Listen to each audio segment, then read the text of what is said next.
Que el Señor nos bendiga, mis hermanos. El día de hoy vamos a culminar la exposición de Efesios capítulo 6. En esta ocasión, el verso 18 al 24, lo que culmina en este capítulo 6. Dice el verso 18: orando en todo tiempo con toda oración y súplica en el Espíritu, y velando en ello con toda perseverancia y súplica por todos los santos, y por mí, a fin de que al abrir mi boca me sea dada palabra para dar a conocer con denuedo el misterio del Evangelio, por el cual soy embajador en cadenas, que con denuedo hable de él como debo hablar, para que también vosotros sepáis mis asuntos y lo que hago. Todo os lo hará saber Tíquico, hermano amado y fiel ministro en el Señor, el cual envié a vosotros para esto mismo, para que sepáis lo tocante a nosotros y que consuele vuestros corazones. Paz sea a los hermanos y amor con fe de Dios Padre y del Señor Jesucristo. La gracia sea con todos los que aman a nuestro Señor Jesucristo con amor inalterable. Amén. Oremos un momento al Señor, mis hermanos. Padre, Dios de toda misericordia, Señor amado, nos acercamos a ti y en esta hora quiero rogar para que tu palabra, Señor, sea de mucha bendición para mis hermanos, que lo que podamos, Señor, en esta tarde aprender de tu palabra, Señor, sea edificante para nuestras almas. Te ruego, Señor, que uses mis labios para hablar a quienes puedan oír esta exposición, Señor, y que sean grandemente edificados la iglesia, Señor, mis hermanos en Cristo Jesús. Te lo pido en el nombre de Jesús, nuestro Salvador. Amén. Amén, mis hermanos. Ya vamos a culminar entonces la exposición de Efesios capítulo 6 respecto a la armadura de Dios, y en esta tercera y última exposición sobre este tema tan importante, como vimos en las exposiciones anteriores, analizamos en este pasaje de Efesios respecto a la armadura de Dios y principalmente lo clasificamos, o podríamos decirlo, lo expusimos en tres puntos principales respecto al tema que nos habla Efesios capítulo 6. En cuanto a nuestro enemigo, que fue lo que primero vimos en esta primera parte de la exposición, posteriormente respecto al equipamiento del cristiano, lo que es la armadura en sí, y el día de hoy finalizaremos con esta tercera parte, este tercer tema, referente a la energía o fuerza de la cual se vale el creyente y del estímulo que éste tiene para llevar a cabo la obra que Dios le ha encomendado. En este caso hablaremos entonces de la oración. Esta energía, llamémoslo así, ¿no es cierto?, que saca o que tiene el cristiano para llevar a cabo estas obras o estas actividades, es la oración misma, que capacita al soldado cristiano para usar la armadura de Dios y blandir la espada que Dios le ha dado. No podemos, mis hermanos, pelear la batalla por nuestras propias fuerzas, no importa cuán fuertes o talentosos creamos que podamos ser. Un ejemplo claro, mis hermanos, lo encontramos en el Antiguo Testamento, en Éxodo capítulo 17, del verso 8 al 16, que dice: entonces vino Amalec y peleó contra Israel en Refidim, y dijo Moisés a Josué: escógenos varones y sal a pelear contra Amalec. Mañana yo estaré sobre la cumbre del collado y la vara de Dios en mi mano. E hizo Josué como le dijo Moisés, peleando contra Amalec, y Moisés y Aarón y Hur subieron a la cumbre del collado. Y sucedía que cuando alzaba Moisés sus manos, Israel prevalecía, mas cuando él bajaba su mano, prevalecía Amalec. Y las manos de Moisés se cansaban, por lo que tomaron una piedra y la pusieron debajo de él, y se sentó sobre ella, y Aarón y Hur sostenían sus manos, el uno de un lado y el otro de otro. Así hubo en sus manos firmeza hasta que se puso el sol. Y Josué deshizo a Amalec y a su pueblo a filo de espada. Y Jehová dijo a Moisés: escribe esto para memoria en un libro, y di a Josué que raeré del todo la memoria de Amalec de debajo del cielo. Y Moisés edificó un altar y llamó su nombre Jehová Nisi, y dijo: por cuanto la mano de Amalec se levantó contra el trono de Jehová, Jehová tendrá guerra con Amalek de generación en generación. En esta historia, mis hermanos, que nosotros acabamos de evidenciar y de leer, cuando Amalek atacó a Israel, Moisés fue al monte a orar, y mientras Josué usaba la espada en el valle. Se necesitaron ambas cosas para vencer a Amalek: la intercesión de Moisés en el monte y el uso que Josué hizo de la espada en el valle. La oración, mis hermanos, es el poder para la victoria, pero no cualquier clase de oración.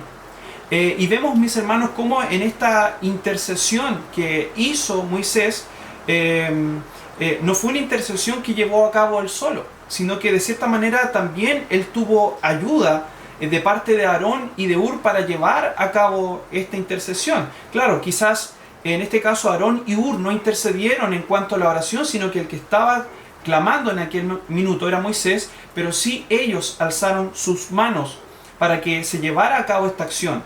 Pablo nos dice cómo debemos orar, mis hermanos, para derrotar las fuerzas de Satanás. Y eso es lo que describe en estos últimos pasajes, ¿no es cierto?, de Efesios capítulo 6. En el verso 18, veamos lo que dice: orando en todo tiempo con toda oración y súplica. Siempre el llamado de la palabra de Dios, mis hermanos, es a orar siempre. Es claro que esto no significa decir siempre oraciones o oraciones vanas, como podríamos llamarlo. No somos oídos para nuestra palabrería, dice la Escritura en Mateo capítulo 6, y orando no uséis vanas repeticiones, como los gentiles que piensan que por su palabrería serán oídos. Es decir, si nosotros pensamos que siempre en nuestra mente tiene que haber una especie de rezo constante para que Dios nos escuche, bueno, tenemos claro que esto no es así. Es decir, la oración tiene que ser una oración coherente, una oración que realmente salga de nuestro corazón y de nuestro entendimiento, y que en ella exprese a Dios las necesidades que tenemos. No es una oración en la cual nosotros repetimos algo incansablemente, sin sentido, sin tener una premura en lo que hacemos, sino que lo hacemos solamente por un mero ritual o una mera repetición. Primera de Tesalonicenses capítulo 5, 17 dice: orad sin cesar. De forma imperativa, la Escritura nos llama a orar de forma incesante. Y esto quiere decir que siempre el creyente, el verdadero creyente, debe estar en oración. Siempre nosotros debemos, mis hermanos, estar en comunión con el Señor. Mantener, ¿no es cierto?, esta línea, esta conexión con Dios siempre abierta, estando siempre en comunión con nuestro Padre.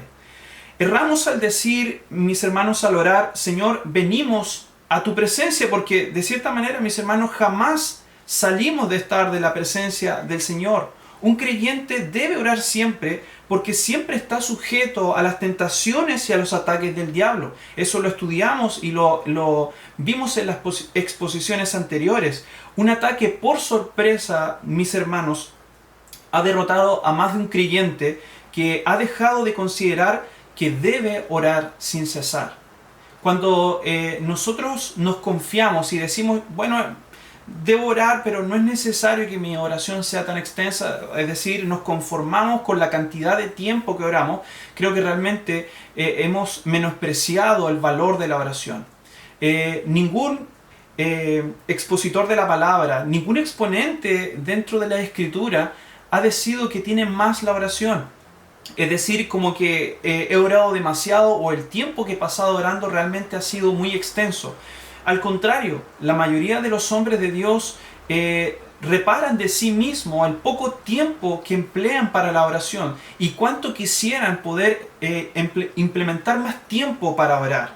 Por eso, mis hermanos, que es necesario que podamos orar de forma frecuente y que nuestra oración sea profunda. Muchas veces nuestras oraciones no pasan más allá de ser peticiones, no pasan más allá de estar centradas en nuestras propias necesidades y no en las necesidades de la iglesia, que también son muy necesarias estas oraciones.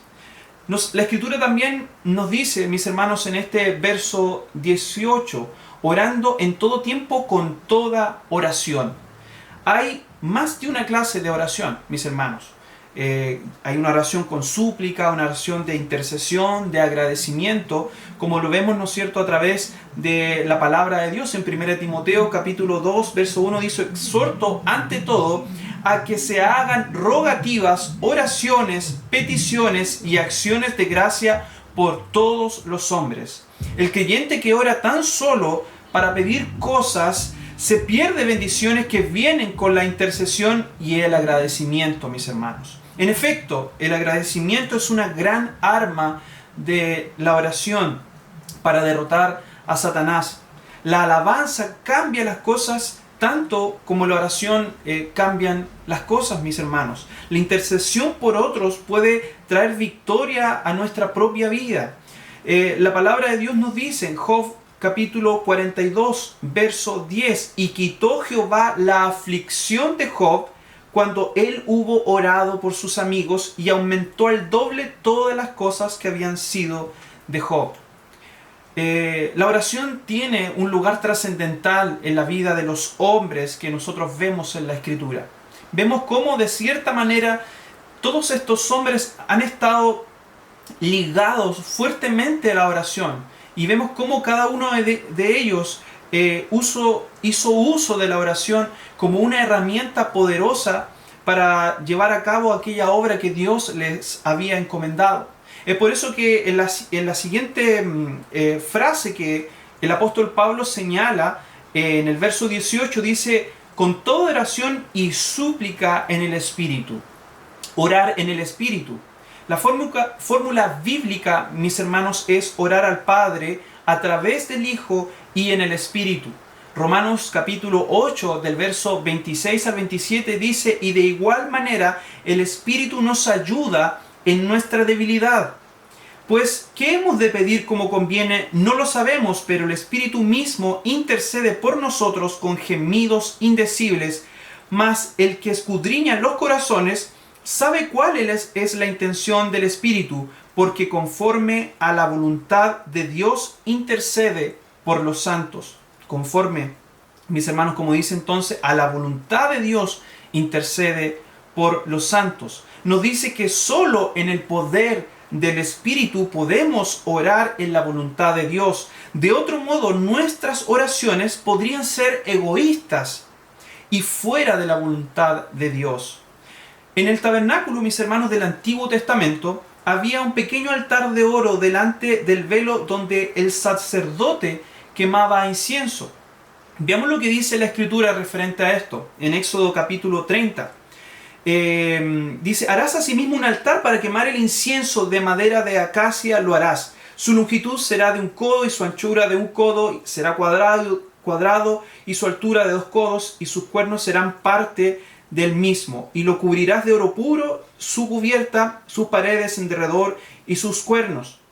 Y más adelante en el verso 7 dice: y Aarón quemaba incienso aromático sobre él cada mañana, cuando aliste las lámparas lo quemaba. Y cuando Aarón encienda las lámparas al anochecer, quemará el incienso, rito perpetuo delante de Jehová por vuestras generaciones. No ofreceréis sobre él incienso extraño, ni holocausto, ni ofrenda, ni tampoco derramaréis sobre él libación.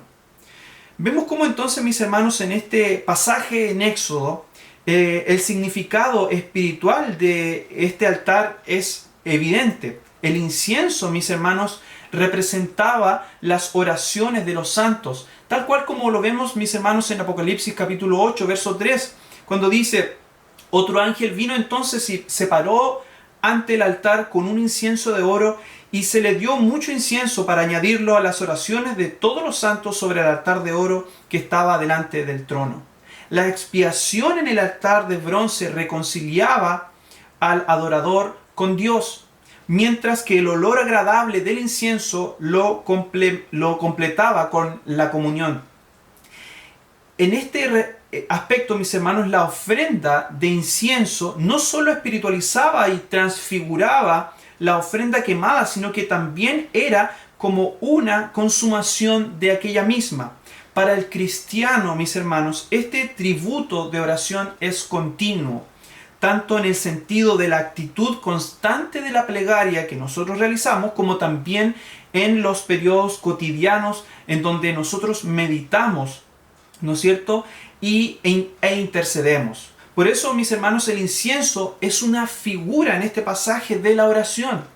Tenía que ser mezclado de acuerdo con el plan de Dios y no podía ser falsificado por el hombre. El fuego en el altar es una figura, mis hermanos, del Espíritu Santo, porque es Él quien toma nuestras oraciones y las enciende en la voluntad de Dios. Es posible, entonces, mis hermanos, que nosotros oremos fervientemente en nuestra carne, pero nunca llegar a Dios. El fervor, entonces, en nuestra oración no está ligada a cuán alto levantemos la voz, sino más bien es posible orar con quietud en el Espíritu y ver la mano de Dios hacer grandes cosas.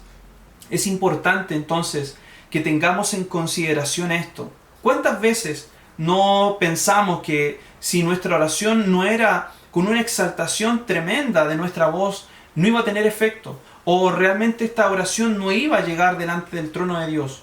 Pero realmente si nuestra vida, mis hermanos, está, por ejemplo, bajo el pecado, y pretendemos, estando en el pecado, creer que estas oraciones serán contestadas, o pretendemos que si nuestra oración no es de cierta manera genuina, no es una oración honesta, podremos realmente conmover el corazón de Dios y que Él responda a nuestras oraciones. ¿Cuán necesario es entonces que cada uno de nosotros, antes de orar, vayamos y nos reconciliemos con nuestros hermanos? Que podamos realmente, antes de presentarnos delante de Dios, reconciliar aquellas situaciones en las cuales sabemos que Dios no se agrada. Por eso que para que esta oración tenga efecto, mis hermanos, esta oración que es espiritual, debemos nosotros estar en la voluntad de Dios. Veamos lo que dice más adelante. Orando entonces en todo tiempo, con toda oración y súplica en el Espíritu, y velando en ello con toda perseverancia. Orar y velar es una frase que vemos a continuo en la palabra de Dios. Velando significa manteniéndose alerta. La frase velar y orar aparece muy a menudo en la Escritura. Cuando Nehemías reparaba las murallas de Jerusalén y el enemigo trataba de detener la obra, Nehemías derrotó al enemigo velando y orando. Así dice en la Escritura, Nehemías capítulo 4, verso 9. Entonces oramos a nuestro Dios y por causa de ellos pusimos guarda contra ellos de día y de noche. Velar y orar es el secreto de la victoria sobre el mundo, mis hermanos. En Marcos capítulo 13, verso 33 dice la Escritura: mirad, velad y orad, porque no sabéis cuándo será el tiempo. Sabemos también que en nuestra victoria sobre la carne también, mis hermanos, la oración tiene un papel fundamental. Marcos, un poco más adelante, en el capítulo 14, en el verso 38, dice: velad y orad para que no entréis en tentación. El espíritu, la verdad, está dispuesto, pero la carne es débil. Palabras, ¿no es cierto?, dicha por el Señor Jesucristo a sus discípulos. Y como vimos, ¿no es cierto?, en este pasaje en Efesios, en el versículo 18, que el que estamos, mis hermanos, analizando y estamos meditando en él, orando en todo tiempo con toda oración y súplica en el Espíritu, y velando en ello con toda perseverancia. Con toda perseverancia. Pedro, mis hermanos, en el pasaje que vimos anteriormente, se fue a dormir cuando debía estar orando y velando, y eso le valió para que posteriormente negara a Jesús luego de su arresto, mintiendo respecto a su cercanía con el Señor, maldiciendo y jurando que no le conocía. El Señor, en este pasaje, que es bien dramático la situación que vemos en cuanto a lo que sucedió con Pedro, vemos como Pedro con mucha decisión, él dice: que él no negará al Señor y que él incluso iría hasta la muerte con él, y así también el resto de los discípulos. Y vemos cuando el Señor fue arrestado y luego de ocurrir este hecho, Pedro es confrontado por las personas que estaban en el lugar. Y lo más triste es que dice la Escritura que cuando Pedro se calentaba, mirándole a alguien dijo: tú estabas con Jesús el Nazareno. Mas él negó diciendo: no le conozco, ni sé lo que dices.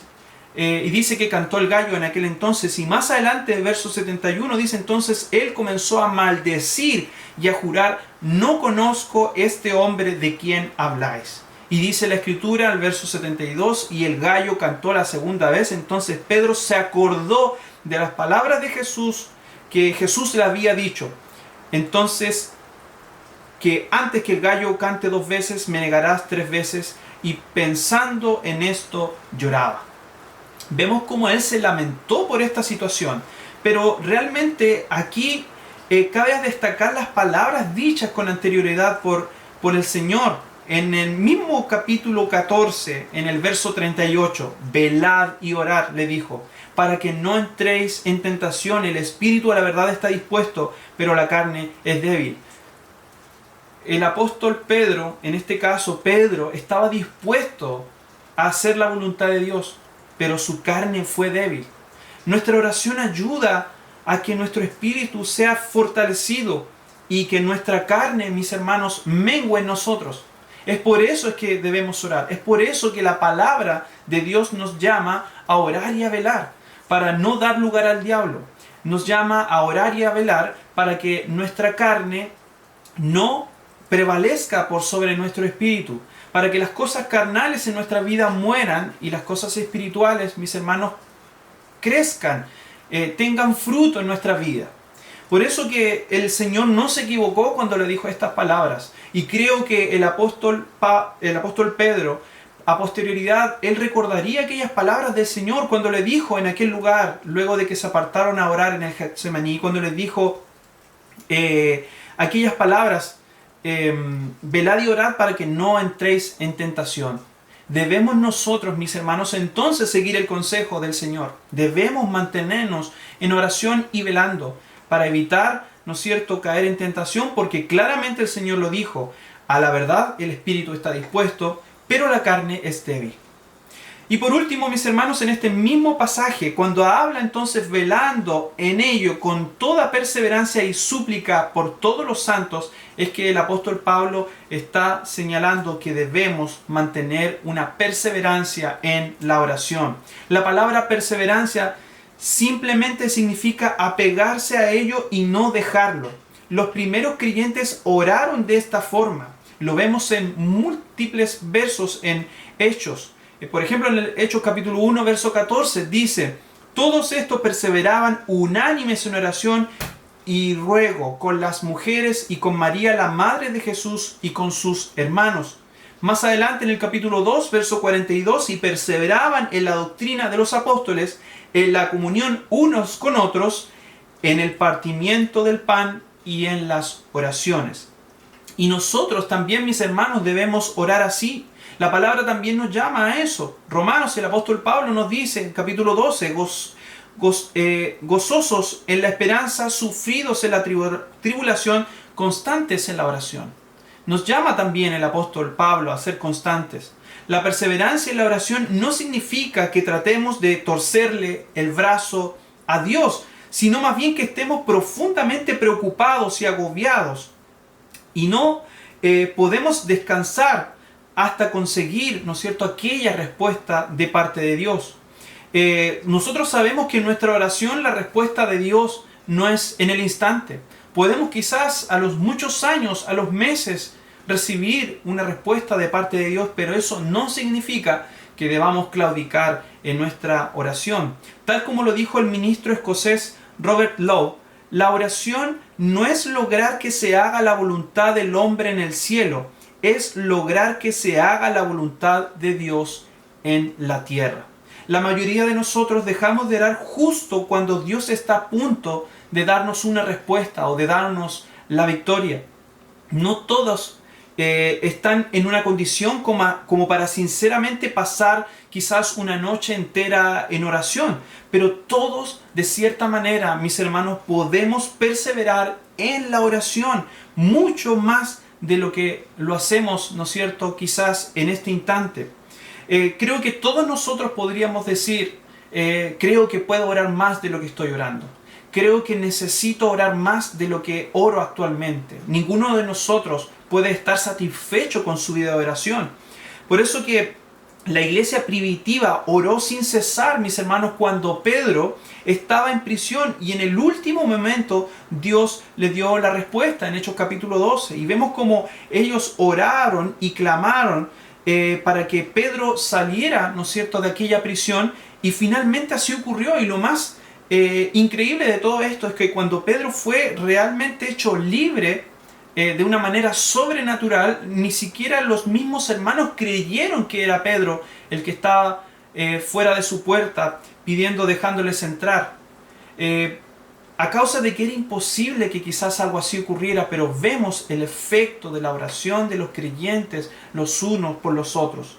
Por eso, mis hermanos, es que debemos mantenernos en oración hasta que el Espíritu de Dios, de cierta manera, nos llame a detenernos, o bien simplemente cuando el Padre responda a nuestras oraciones en su voluntad.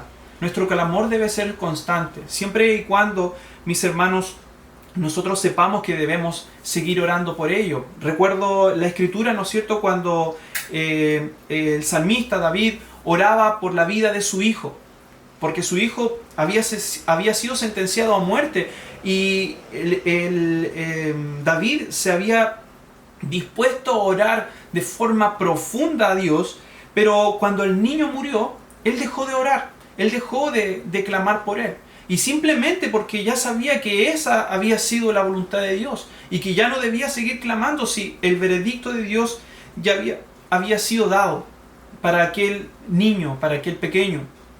Es por eso que en nuestra vida espiritual también debemos orar, mis hermanos, de tal forma en que nosotros comprendamos cuál es la voluntad de Dios.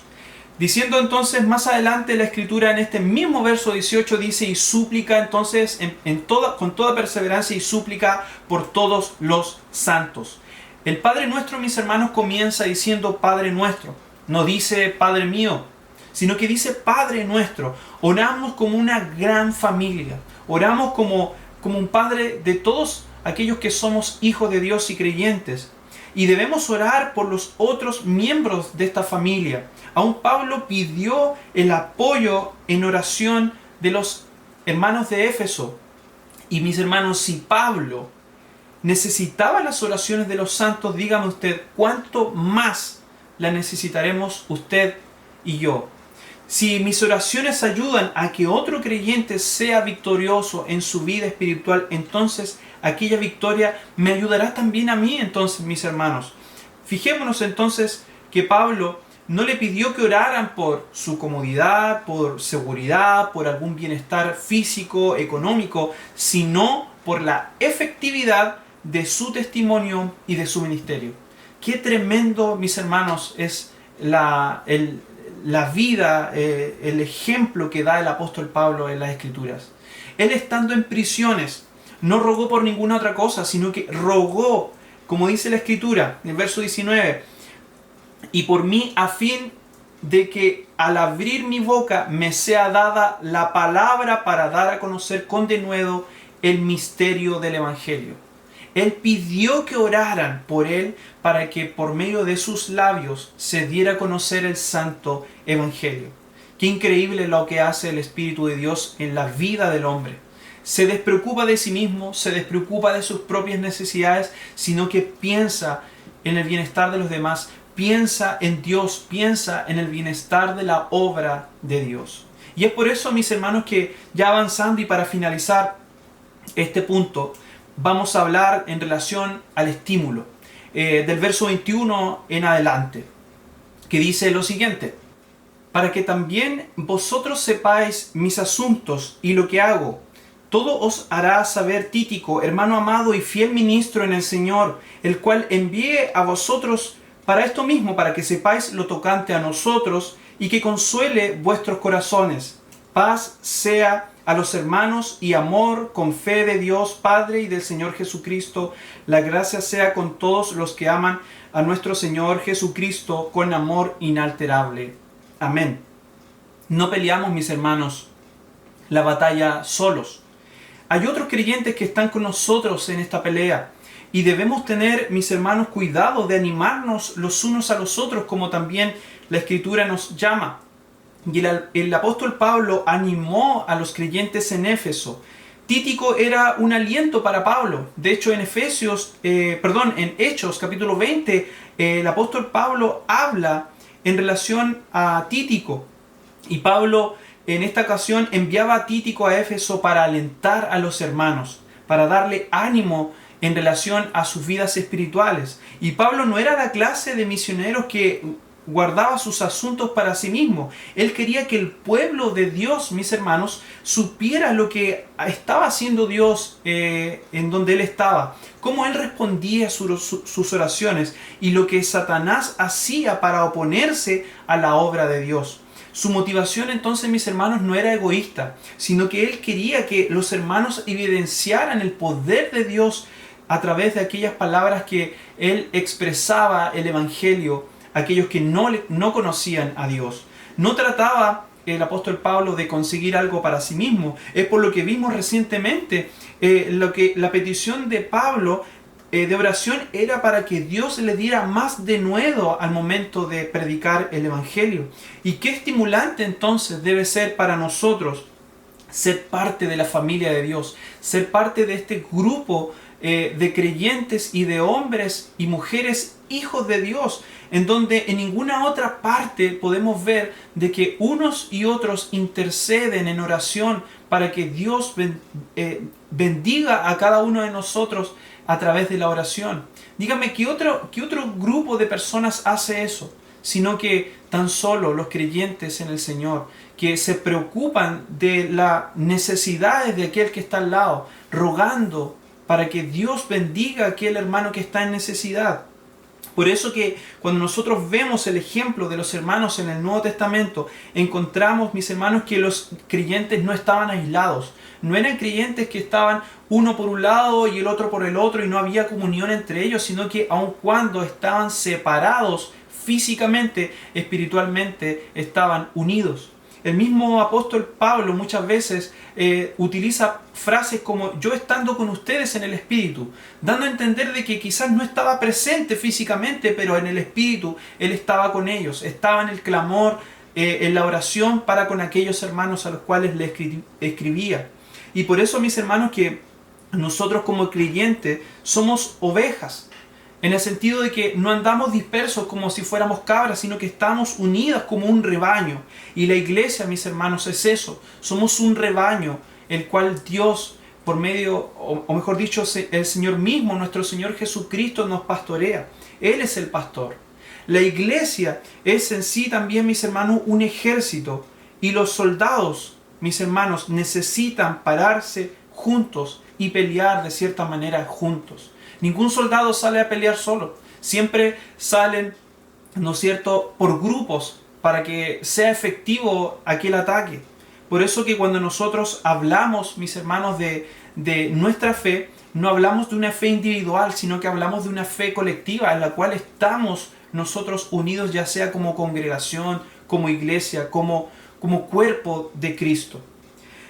Finalmente, mis hermanos, fijémonos en lo que dice la palabra de Dios cuando utiliza ya palabras para concluir esta hermosa carta a los Efesios.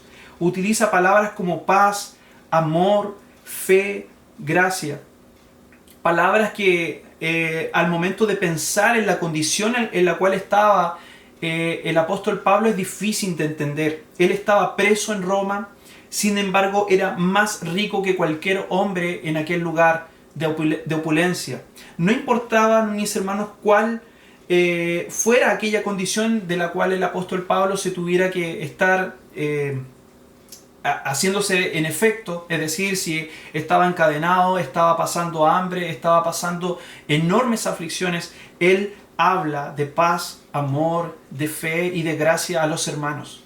Y los hermanos que quizás estaban viviendo ni siquiera aflicciones en aquel momento, pero el apóstol Pablo los anima a ellos, siendo que debiese haber sido todo lo contrario, que los hermanos enviaran palabras para animar a Pablo. Es finalmente Pablo quien anima a los hermanos a que tengan esperanza, a que tengan paz, amor, fe en el Señor Jesucristo.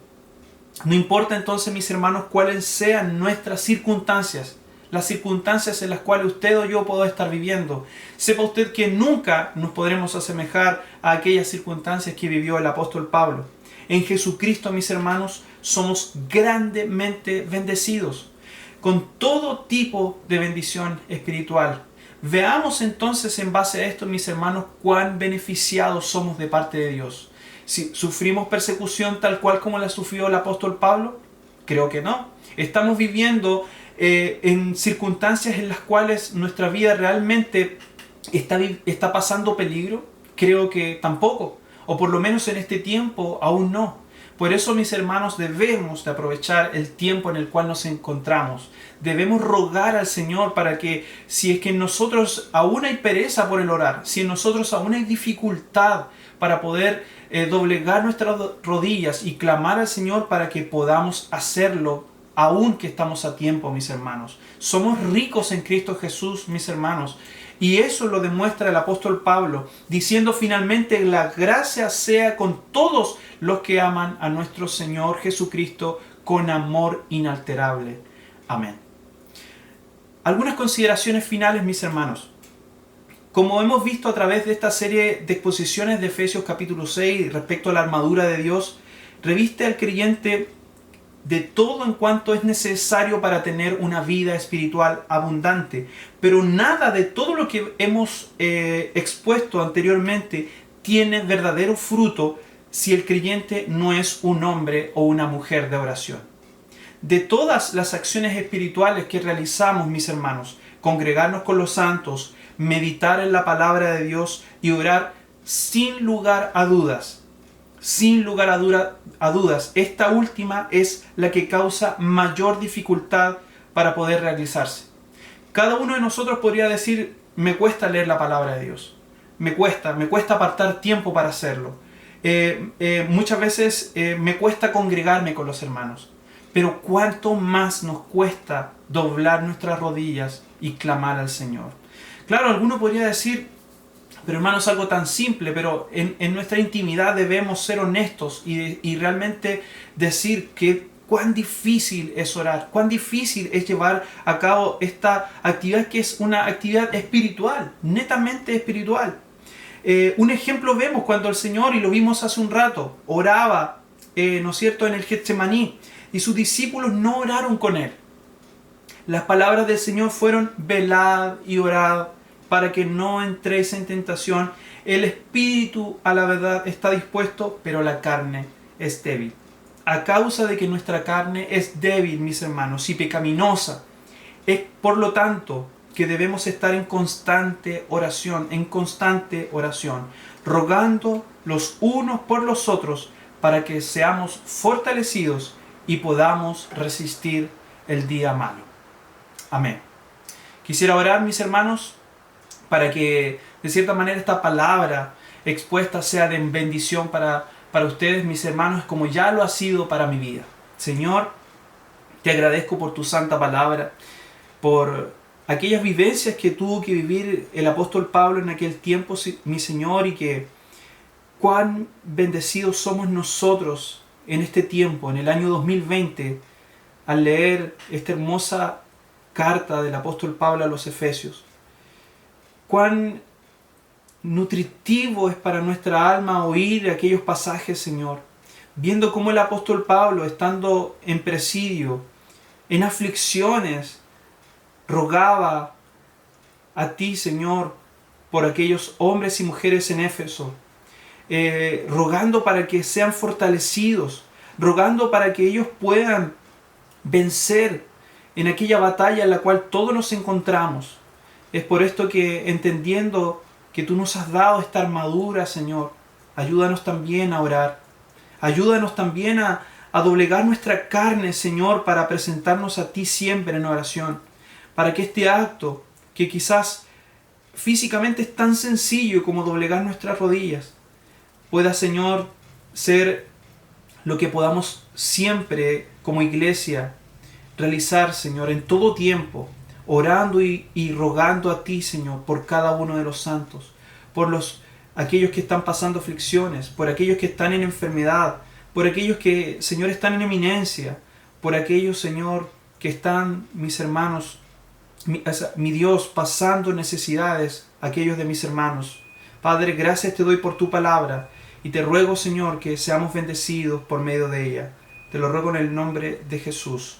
Amén. Amén. Que el Señor les bendiga, mis hermanos, y que la palabra de Dios sea dando fruto en sus corazones. Un saludo desde acá. Que Dios les bendiga.